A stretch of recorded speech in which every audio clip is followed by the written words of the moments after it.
پھر حضرت علی سے جو ان کا اختلاف ہے وہ بھی حضرت علی کی محبت میں ہے کہ معاویہ کے ساتھ آپ صلح کیوں کر رہے ہیں، یہ باغی ہے، یہ واجب القتل ہے، یہ ان کا سٹانس تھا، ان کو کوئی اپنی ذاتی اختلاف نہیں تھا۔ ہم جو انہیں غلط کہتے ہیں وہ اس لیے کہ امام وقت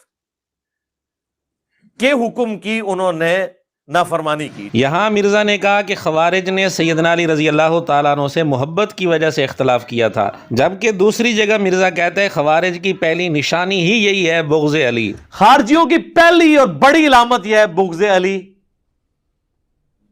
اور حب فلاں فلاں فلاں فلاں، وہی فلاں جب فلاں کو ملنے کوفے آیا تو مولا علی پہ وہ والا فلاں۔ مرزے نے فلاں سے مراد لیا ہے سیدنا معاویہ رضی اللہ تعالیٰ عنہ کو، لیکن اپنی عادت سے مجبور ہو کر بھونڈا انداز اختیار کیا۔ خیر ہم مرزے سے پوچھتے ہیں اور مرزے کے شاگردوں سے پوچھتے ہیں کہ مرزے کی پہلی بات صحیح ہے یا دوسری بات صحیح ہے؟ ایک جگہ مرزا کہتے ہیں خوارج نے سیدنا علی رضی اللہ تعالیٰ عنہ کی محبت میں آ کر سیدنا علی رضی اللہ تعالیٰ عنہ سے اختلاف کیا، یعنی حضرت معاویہ کی دشمنی میں اور سیدنا علی کی محبت میں اختلاف کیا۔